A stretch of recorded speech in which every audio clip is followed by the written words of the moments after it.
Tonight, a revelation from a Prime Minister. Let me reiterate, I want to be absolutely crystal clear. That will send shockwaves around the world. It was understood at the highest levels that this was almost certainly. What did Canberra really know? If that's true, then that would have to point to some kind of cover-up. It seems a key piece of evidence, though, doesn't it? Did they ever mention fire on board? Hijack? Terrorism?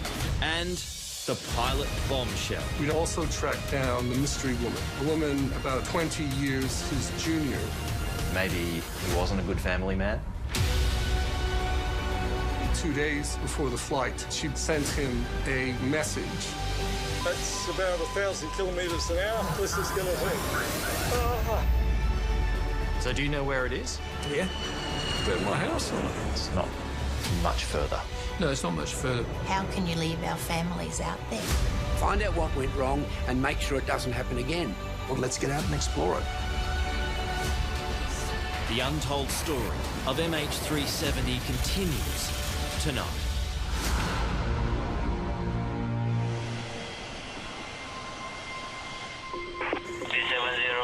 Right of takeoff.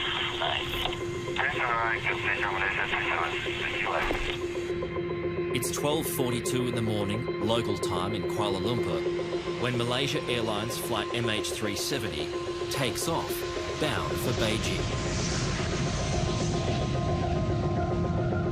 None of the 239 passengers or crew are ever seen or heard from again. And the mystery surrounding the plane's disappearance has only deepened as the years have passed. Part of what forms the whole MH370 mystery are all the wild conspiracy theories about what might have happened to it. All you need to do is look online to see some of the more colourful explanations. That it's in the Cambodian jungle, or was sucked into a black hole. Maybe even the Russians have got it. But experts, citing real-life examples, have narrowed it down to a handful of likely scenarios. All of them end up in the same place. How it got there is what divides opinion.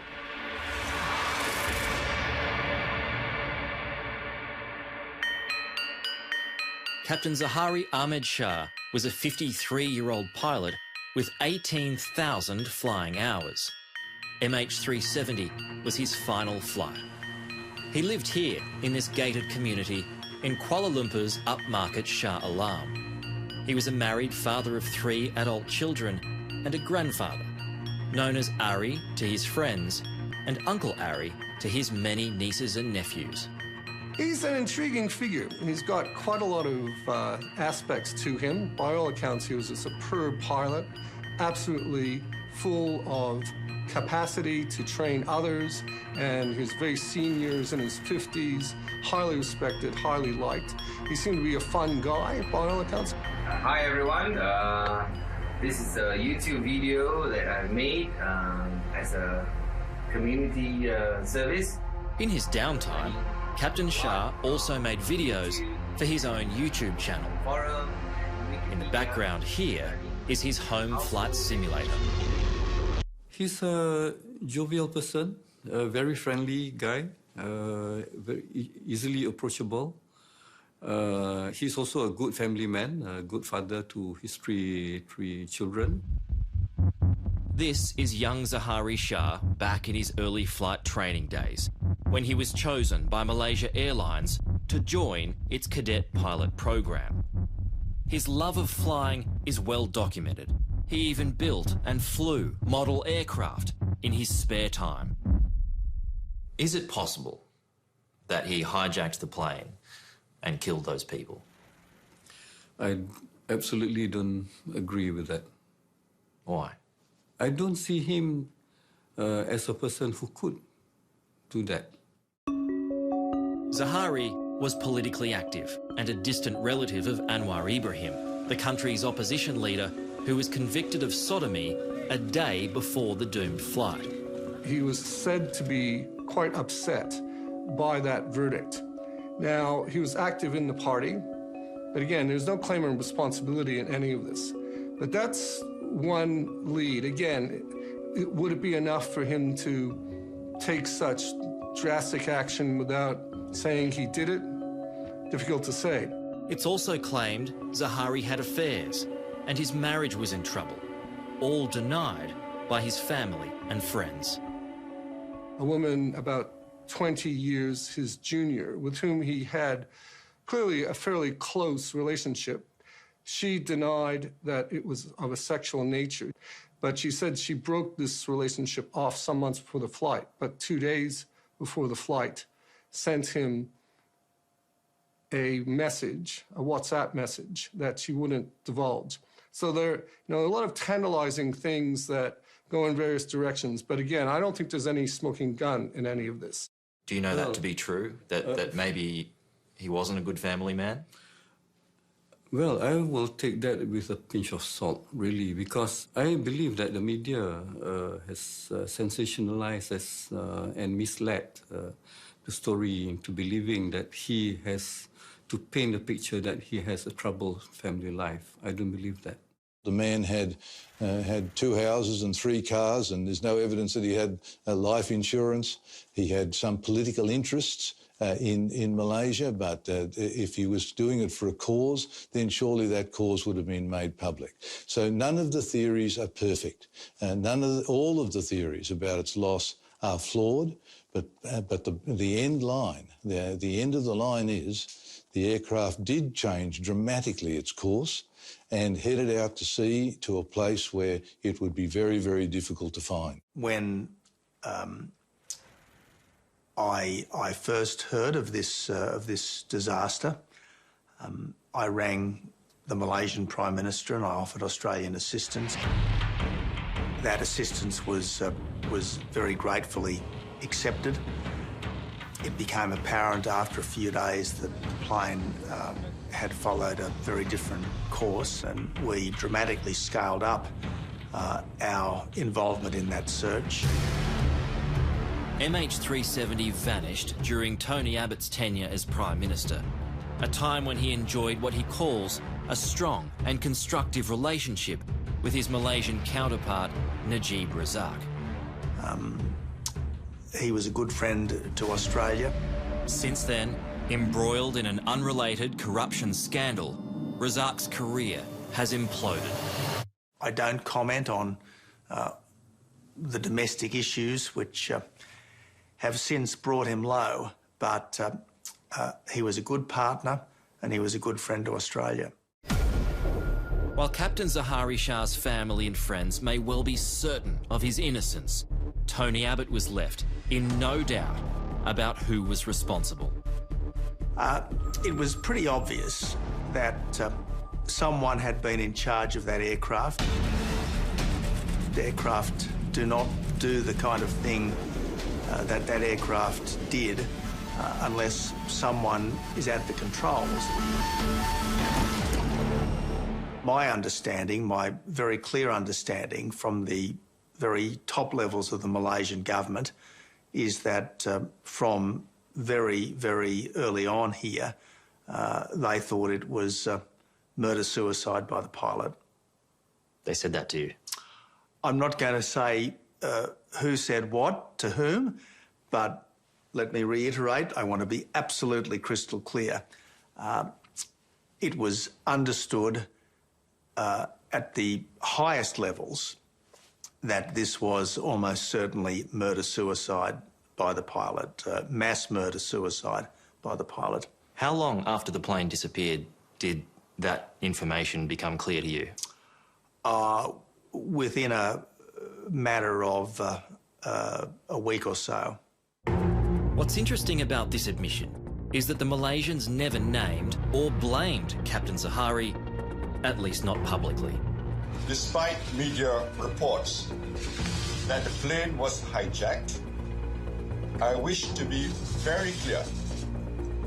We are still investigating all possibilities as to what caused MH370 to deviate from its original flight path. Even when Malaysia finished its final report in 2018, it wasn't willing to point the finger. The team is unable to determine the real cause for the disappearance of the MH370. Malaysia's official report into MH370 provided nothing substantial. It was vague on detail, but most significantly, gave the pilot the all clear.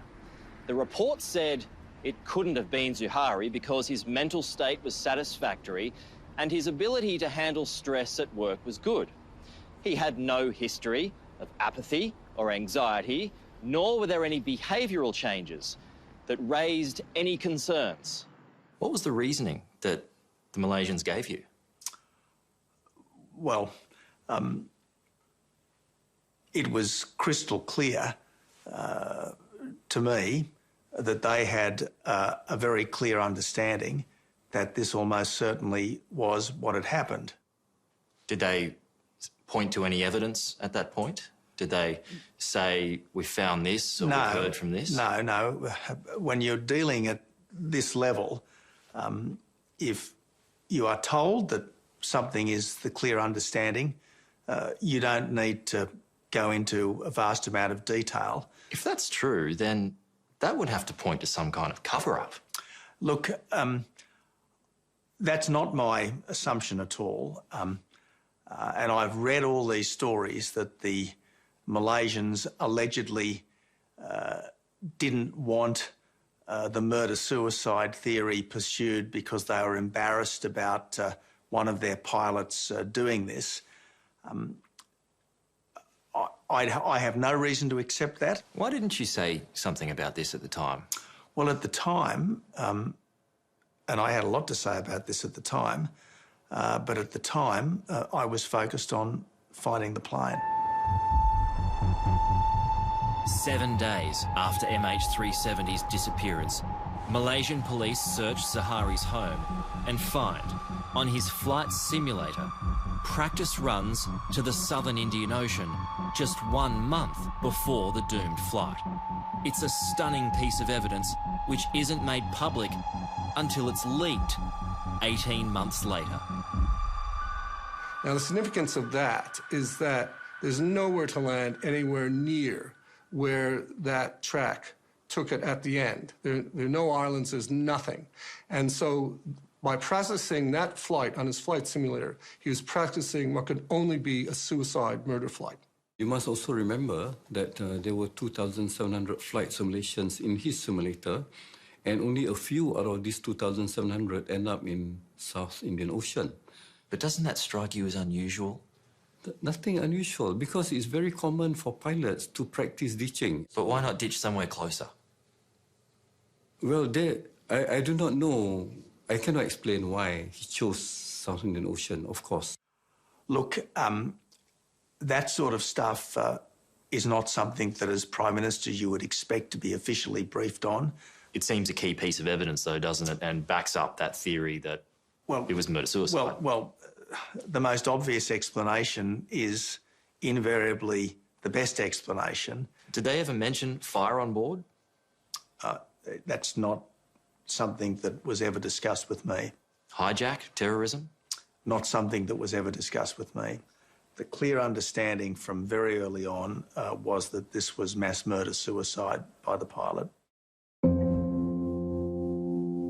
Grace Nathan has every reason to feel anger towards the pilot. Her mother was on board MH370.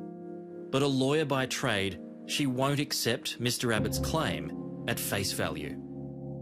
Well, I find it hard to believe because it's still not supported by any evidence. Even if the Malaysian government were to say that, then what did they base that off of? What information is it that they have that led them to that conclusion that they haven't shared with us now? Do you blame the pilot? While I'm open to the possibility it could have been a pilot, I do not blame the pilot. Grace Nathan is stuck in the past. Memories of love and loss are on a painful, permanent loop. Well, my mom was like the center of the family, the glue that held everyone together. She was always at home, so home was associated to mom. Wherever mom was, that was home. How often do you think about her? Every day. Grace was sitting her final law exams in England when she received a distressing midnight phone call from her father in Beijing. And he said, book a flight and come home. And I asked him why, what happened, and then he said something happened to the plane your mother was on. And I just remember at that very moment, like I dropped the phone, like the phone just fell out of my hand. And our thoughts and prayers are with all affected passengers and crew and their family members. Grace may reserve judgment for the pilot, but she does blame the Malaysian government. I think I was angry from the very beginning because the story kept changing, and we found out that there was a lot of mistakes made by like the military, the Malaysian government, and things that they could have done differently that would have, I mean, even if they couldn't recover the plane, at least we would have known where it was, because we know that things are a lot worse than what they could have been because of the incompetencies. Somehow, Grace held herself together. She clung to the hope it was all a misunderstanding and the plane would eventually be found intact. Until the flaperon washed up on Reunion Island. It's clearly from an aircraft, and the barnacles indicate it's been in the ocean for some time. For me, that was the straw that broke the camel's back, because I think that was the first time I had to acknowledge that, yes, maybe the plane did crash. Despite evidence stacked up against the pilot, Grace still doesn't entertain criticism, but rather shares concern for his family, who she believes are also victims. So you're still willing to give the pilot the benefit of the doubt? Yes, definitely. Like, that is really unfair to just pin it on the pilot when you don't know for sure, because that affects a lot of people, especially his family, his children. I'm an adventurer, I'm an explorer, and different people call me the debris searcher or the wreck hunter or the real-life Indiana Jones, because I'm finding things that other people are unable to find. The beachcomber? The beachcomber, that's fine. Blaine Gibson is an unlikely hero, a lawyer by trade who sold his house in California and spends the money seeing the world. It's been my goal since I was 7 years old to go to every country in the world. How many countries are you up to? 185. 185? There are 195 in the world, independent countries. I've been to 185 of them. Gibson became obsessed with the MH370 mystery, so he flew to the countries where oceanographers predicted debris could wash up. In Mozambique, country number 177 on his list, he found the plane's no-step panel after searching with a local fisherman. Suddenly, Suleiman, who's the boat owner, called me over. He said, "Blaine, is this the plane? Is this Malaysia 370? And it was a gray triangular object, and I walked over to him, and it said no step on it. And then I knew that it was aviation. They analysed it. And they confirmed it, and they used the words almost certainly from Malaysia 370. So, no step was a big step in the search. No step was a big step, yes.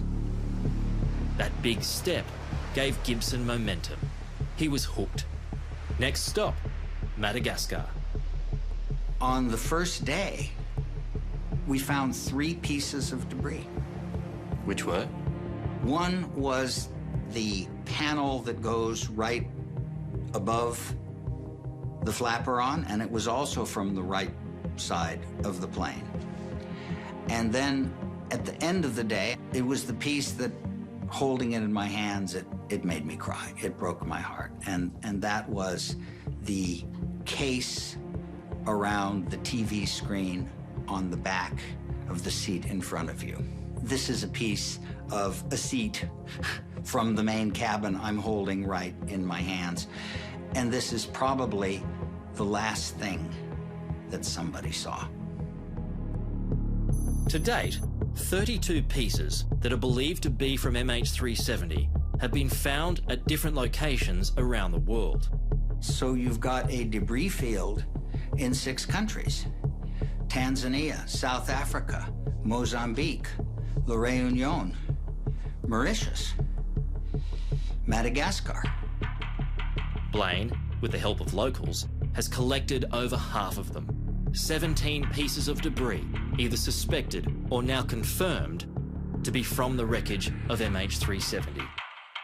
What I have found makes it very clear to me that the plane crashed in the southern Indian Ocean somewhere north of, say, 36 degrees south latitude. A lot of people were saying, oh, the main cabin is intact underwater somewhere. No, it's not. This plane tragically shattered on impact. This plane is not intact underwater. All of the debris that I have found and held in my hands says to me the word shattered. Pieces of the interior cabin, pieces of the tail, pieces of the wing, the landing gear door. So we know that it was a very high-speed impact.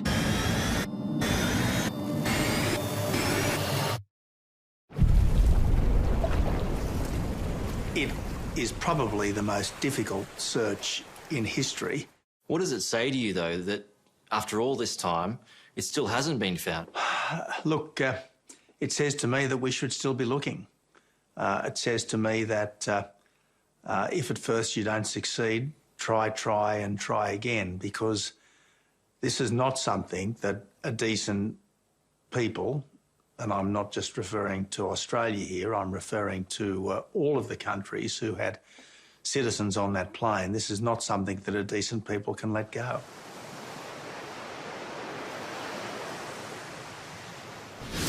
Coming up. That's about 1,000 kilometres an hour. This is going to hurt.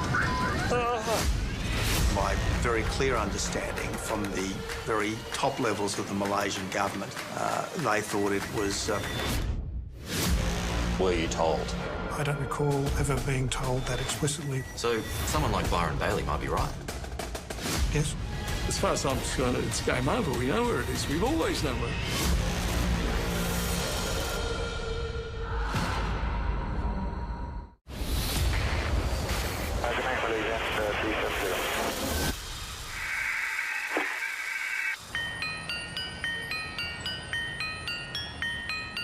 It wasn't so long ago that Malaysia Airlines was ranked among the top 10 in the world. It was a great source of national pride.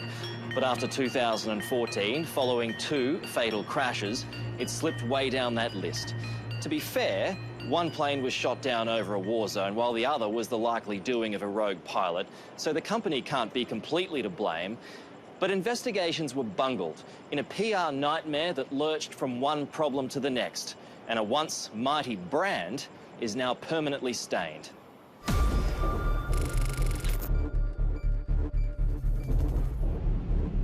When Malaysia Airlines Flight 370 disappeared from radar screens in the early hours of the 8th of March 2014, Captain Zahari Shah was the pilot in command.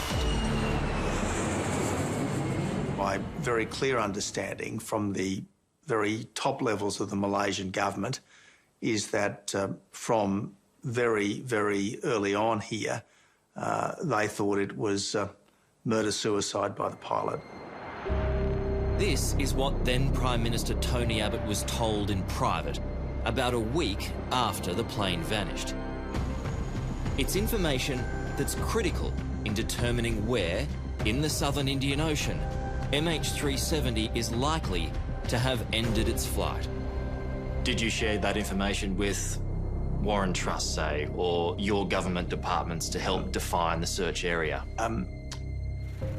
What I believed was happening, and what I certainly expected to happen, was that the search would cover the maximum possible range of that aircraft.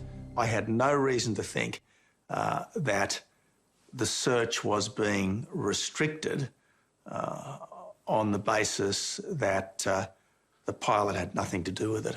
In the early stages of the search, the Malaysian government believed it was a suicide mission and that the Australian government was told about that. Were you aware of it? Well, it was always considered that one of the possibilities and probabilities that it was a murder-suicide. Warren Truss was Federal Transport Minister and Deputy PM at the time. He was one of the key decision-makers in the search. So you were told about that? I'm sure we're aware of that. But what do you mean? Were you told? I can't recall a particular day when the Malaysians called and said that, but I think everyone had come to that conclusion.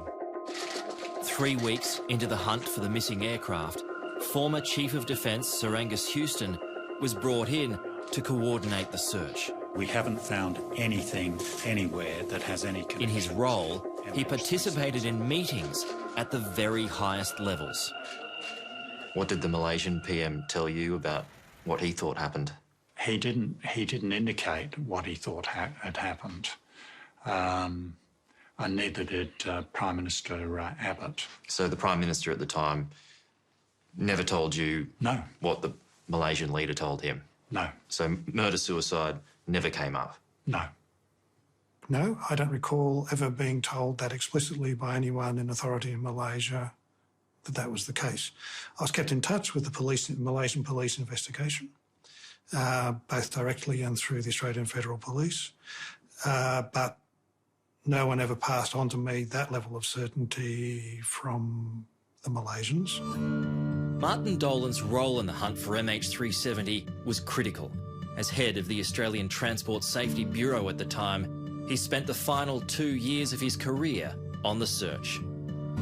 I look back on it primarily with regret that we weren't able to deliver, particularly for the families, what the answers that they were so desperately looking for. Is that something that still nags at you? Of course. It's not the sort of thing you can easily give away when you devote that much of your time and focus to one thing, not to succeed in the task of finding the missing aircraft. Yes. And you review everything, you think, did we get something wrong? Should we have done it differently? All of those things, yes. Both the Minister for Transport and the ATSB based their parameters for the search on what's described as a ghost flight or a death dive, meaning the pilot was also dead when the plane ran out of fuel at 40,000 feet. You once said it was highly, highly likely the plane was on autopilot at the end. Do you still think that? Well, I think that it's likely that there was no one alive on the aircraft in the last few hours. Clearly, there was somebody directed the course that the aircraft took to make the turns to the west and then to the south. That was obviously under some kind of human intervention at that time. But I suspect that it was on autopilot from then on, and whether there was anybody alive is a matter for conjecture. So you haven't changed your mind when it comes to that? I'm of the view that there was no one alive on the plane for the last few hours. OK, left engine is quitting. If that was true, if no one was in control when MH370 ran out of fuel, it would have spiralled into what's known as a death dive. Left engine shut down. In a 777 simulator, pilot Byron Bailey shows me what, if that were the case, would have happened. 570 knots. That's about 1,000 kilometres an hour. This is going to hurt. The plane's design meant it would corkscrew, increasing speed until it plunged into the ocean. So you can see the sea coming up. Oh, I hate the visuals. That's it. So that's a big crash. Horrendous. That's a big crash. You would have exploded into millions of bits. The final end-of-flight scenario is crucial to establishing the possible location of the MH370 wreckage. Byron Bailey has always maintained the search zone was wrong. He says it couldn't have been a death dive. He believes the pilot glided the plane as far as possible and landed it on the water outside the search zone just after sunrise so he could see the swell. All the evidence points to the fact it was ditched. And I'm sure the captain, brilliant captain as he was, brilliant pilot, was trying to ditch the aircraft in as far south, remote location as possible and leave as little wreckage as possible that would sink. Byron Bailey started out as a young navigator turned fighter pilot with the New Zealand Air Force and went on to fly Boeing 777s for the Emirates airline for 15 years. He's been an outspoken critic of the search and our government's handling of the disaster, saying about $200 million taxpayer dollars was wasted on searches that found nothing. This time they came clean, admitted that the ATSB was a rogue outfit that had no oversight, that made a stupid suggestion initially to avoid embarrassing the Malaysians. And the Malaysians just sat back through this whole thing. They never agreed with the ATSB that it was a catastrophic event that rendered the pilots unconscious or dead or whatever. The Malaysians said right at the start, it's human intervention. And right at the end, they said it's human intervention. They knew. What are they going to tell me when I talk about Byron Bailey? Are they going to say, the old man is bonkers? Oh, sure. I've been flying aeroplanes for over 50 years. I've got 1,000 hours command Boeing 777s, 26,000 hours total. No, I actually fall in the category of being an aviation expert. My colleagues like Mike Keane, who was chief pilot of UK's largest airline, is along with me. He's an expert.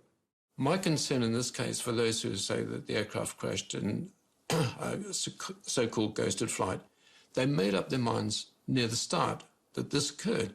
So they're looking for supporting evidence all the way along the line to collaborate that part.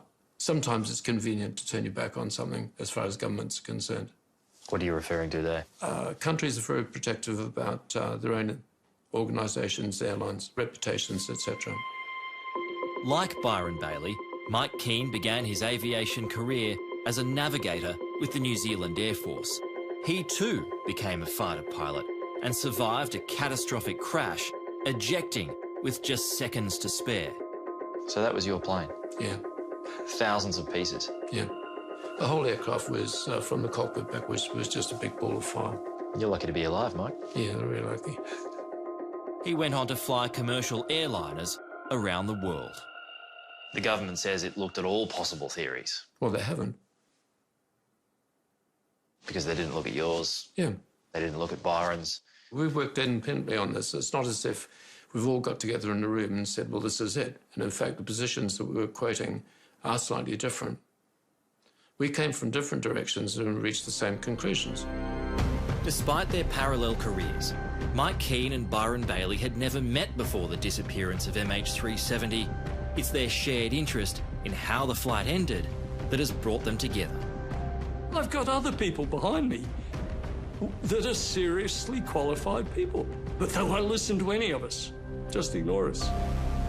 Both Byron and Mike say they know exactly where to search for the wreckage of MH370. They should be searching a little bit further south. What they've done is they've made up a point there of doing a search on the assumption the aircraft's just gone into virtually a vertical dive. Why didn't they take into account and do a search on information which came from people like ourselves on going a little bit further south on the assumption that the aircraft did not go into a vertical dive, but did a landing on that, on the water? Where is the wreckage, in your view? I think it's probably the best part of about 150 k's further south than where they're searching at the moment.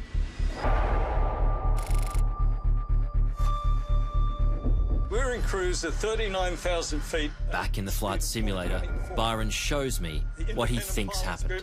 Hello, engines running now. Looks like we have flamed out. At 40,000 feet and out of fuel, he glides the plane as far as he can. He would have ditched into wind to keep the speed down as much as possible to avoid a lot of wreckage. So that's what we'll try and do, all right? When Byron recreated the death dive, the plane crashed within a few minutes of passing the 7th arc. One more. Now what that His warning is I haven't got the gear down. This time, we fly for almost half an hour. That's 500 feet before we ditch. Reaching at least 130 kilometres in distance and, in Byron's view, past the search zone. Okay, I'll start to flare now. And then we hit the water. We are dead. So do you know where it is? Yeah. Where is it? Latitude 3910, southeast 8818. If Byron's right, this is it, just outside the search zone. That's very specific. Yep. What if you're wrong? Well, let's just say the ATSB, as part of their searching 40 miles either side of the arc, came within about 30 kilometres of where we reckon the aeroplane ditched. If I'm wrong, then it means the aeroplane's probably been taken by aliens or is sitting in a hangar somewhere in Kazakhstan. That's how sure you are. Absolutely, I'm You're so willing sure. to bet anything on it. I'll bet that my house plane is on in it. that specific spot. Yeah, I'll bet my house on it. As far as I'm concerned, it's game over. We know where it is. We've always known where it is. The ATSB did consider the possibility of a controlled ditching and found, by using a 777 simulator, it was possible. But like Blaine Gibson, the ATSB concluded the small pieces of debris indicated a high-speed impact with water that was not consistent with a controlled ditching. However, over time, Martin Dolan changed his mind. Do you still believe that it was a final out-of-control dive? I think the evidence is less clear now, given that we have managed to eliminate most of the area associated with that scenario. So if you had your time again, where would you search? There's nothing fundamentally different that we would do. We just now have some additional information which has been brought to bear and still leads to the conclusion that the most likely location is in or around the area that we have been searching. That means there's an increasing likelihood that there was someone at the controls at the end of flight. Does Australia face any blame? Well, we were looking in the wrong place. We were obviously guided in the choice of that place by experts around the world. There was a multi-nation agreement that this was the place that we should look. So someone like Byron Bailey might be right. Yes. He might be right. I don't disagree with any of the basic assumptions that Byron has. You already searched 120,000 square kilometres of ocean. Why not search another 7,000 more? Well, and then another 10,000 after that. We had already increased the search area on a number of occasions, and it was a multinational agreement that any further search was less likely to find the aircraft. Now, with the benefit of those areas being eliminated, anyone can come up with a third best option. But how far do you go? If it is a fact that the furthest reaches were not explored because of assumptions of a pilot who was no longer at the controls, I would say let's ditch that assumption. Let's assume that it was murder-suicide by the pilot. And if there is any part of that ocean that could have been reached on that basis that has not yet been explored, let's get out and explore it. Coming up. Spend the money and find that plane. It's incredibly important. Everyone who flies, the minute we get in the air, we're a bit worried. How can you leave our families out there? How do we find it? I have an idea. I'm a different person. Now I can see a future. Loves the tonic, huh? Yes, it is. I'm like the luckiest and the unluckiest and the luckiest woman again. To find love.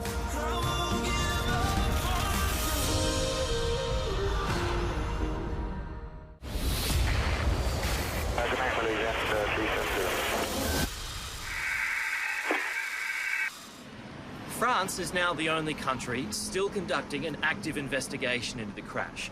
Boeing, who built the 777, has handed over streams of data that the French are now working through for their own victims. So far, it's revealed abnormal turns were made at the end of the flight that could only have been done manually, suggesting the pilot was in control at the end. And if that's true, it fits the theory that the aim was to minimise impact. I thought it was the greatest mystery of all time. It just seemed absolutely impossible that an aircraft of that size could just disappear. Record-breaking aviator Dick Smith has been flying since 1973. Like everyone else, he finds the disappearance of MH370 utterly mystifying. What do you think it is specifically that gets people engaged so much with this particular missing plane and this accident? I think the reason it's so important and people are so worried about it is it's the great mystery. Now, when the Airbus aircraft of Air France came down in the Atlantic, a huge amount of money was spent to find the flight data recorder, and then they found out that one of the pilots had held the stick back, and the plane would have come out of stall if they'd just let go. So that would save lots of lives, because all training pilots from then on are told, don't hold the stick back. Pretty obvious. We can't believe it! We've done it! How hard was it? Bloody hard! His bold adventures are the stuff of legend. I suppose it hasn't been done before. While Dick spent his career both making and taking calculated risks, I'm very excited because I've just pulled out this last map. for him, safety is paramount. He's also the former chairman of the Civil Aviation Authority. It's incredibly important that this aircraft is found, because if it was a murder-suicide, we're not going to learn much. But there's a chance that it wasn't just a murder-suicide. There's a chance that something went wrong with the aircraft. And we need to find that aircraft, to find that out so people who fly now are safe. It's really important we spend the money. Dick is a firm believer that the hunt for MH370 must continue. That's why we should spend the money and find that plane. It's incredibly important. Everyone who flies, the minute we get in the air, we're a bit worried. Even I'm a pilot and I'm worried, is this flight going to be successful? It's a strange place. You're in this little metal tube that's pressurised on the edge of space. So you want to know every single accident there is, you want people to be able to inspect the hull, find out what went wrong and make sure it doesn't happen again. How do we find it? It's going to be very hard. We have to spend money, and I have an idea. There are 4 billion passengers that fly every year, and you'd only have to put 10 cents on an air ticket to get $400 million a year to do the search. And that's what we should be doing. If there's ever an example of a government putting profits in front of safety, is the way they've stopped searching for that airline. We should keep searching for it. Do you reckon anyone would have a problem with paying 10 cents for a ticket? Who's the self-interest in this? The self-interest in every one of us that flies in the air. And there's 4 billion of us a year. That's not much on each ticket. 10 cents would give $400 million to actually get the search going again, and I believe with that amount of money, you'd find the aircraft. Excuse me, do a quick sit clap. Finding MH370 is an outcome Danica Weeks and the other families who lost loved ones that day would dearly love to see. Okay, well, let's... Danica, I'll start with you. Just a big smile on your face now. Yeah. Despite all the heartache that Danica suffered after losing her much-loved husband, Paul, her life has turned a very unexpected corner. I'm a different person, very, very different person. Sometimes I picture myself and think, gee, who was that girl beforehand? But no, life's good. And I see now I can see a future. And that's been something I haven't had for 6 years. Love's the tonic, huh? Yes, it is, absolutely. And that tonic is John. I say I'm like the luckiest and the unluckiest and the luckiest woman again to find love. You know, some people don't find it the first time round, and I've been lucky to find it a second. Were you ready, Danica, to open yourself up again? Yes, for the right person. Because as soon as, you know, he told me he was going to support me and whatever endeavours I took on, and he appreciated my fight to bring Paulie home, and yep. That was it. John, you're not just with Danica, you're with the ghost of Paul. How do you deal with that? I think that from what I know, what Dan's told me of him, that he's similar to my style of man, you know. I'm a man's man. I know what's right. I know what's wrong. I know how to raise a kid. I can start a fire. I can fish. I can supply. I can provide. I can do just about anything that needs to be done as a man. And I think that Paul was very similar to me. So I think that's why I sort of stack up to that type of person. But Danica has not just herself, but her 2 young sons to consider. Lincoln and Jack are now aged 9 and 6. Introducing John was a decision that wasn't taken lightly. And I tried to sort of pull out of it and think it's too early. And then I saw John with the boys on the beach, and I went, this is right. I need to be, you know, vulnerable. I had my wall up because, you know, I've changed and I've had to fight a real battle. It is difficult to know that there's always going to be that factor that for the boys, not just Dan, but for the boys as well, that their father's always been, they've never known him as much as they needed to. And that's going to be my job to take the baton and bring these boys up in a very difficult world with 100% support, and they just need everything that they're going to get from me to walk out into that big world and go, all right, I'm going to be a man, and that's my job. It's a job that John's embracing wholeheartedly. That was a deliberate plan to not go so fast. I had to be right with it. And, I think we both did. Yeah, true. And it was the right time.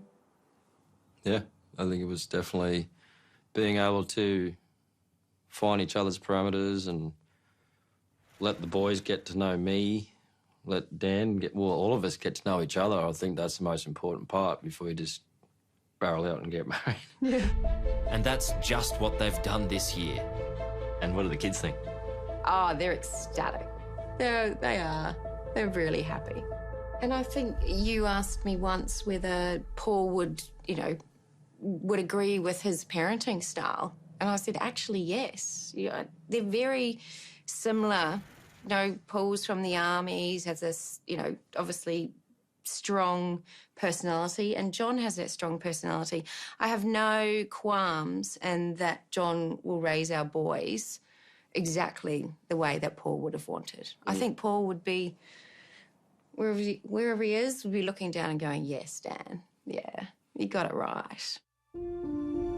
And for the families of the 239 people who perished on board, all they have left is hope. I just wish we'd got a lucky break along the way so that we could have found it, because the families continue to suffer. It's about those poor souls who were lost and the grieving relatives who've been left behind, and that's always what this has got to be about. Those who are lost, those who are left behind, and for their sakes, continuing the search. The search for any answers at all. But for now, the official government position is that another search won't be launched until new, credible information is uncovered. If you had someone at the controls deliberately trying to take the aircraft as far away as possible and to leave its final location uncertain, the area to cover that possibility is just so enormous that the search would be, it's theoretically possible, but the price of it would be beyond anything that I think anyone would be willing to pay. I think that someday it will be found, the underwater wreckage, and someday we will know the truth, and I hope it's in my lifetime. I talk to Kath and Bob pretty well every day. And it's still like they're with me here, no matter what. But I can't say goodbye. I know, it sounds odd, I know, because they're not coming home. I know that. But I can't say goodbye. To give up a search, how can you leave our families out there? I need him home, and I won't leave him out there. He wasn't just my husband, he was my best friend. No, he's my family. No one takes from my family. with no answers. That's it, end of. And I'll keep fighting until I know. 370, 3 to right of takeoff. 9. 3 to right of station Malaysia 67. Thank you, Malaysian 370, Lampo, radar, good morning. Climb flight level 250. Morning, level 250, Malaysian 370. Malaysian 370, maintaining level 350. Malaysian 370. Malaysian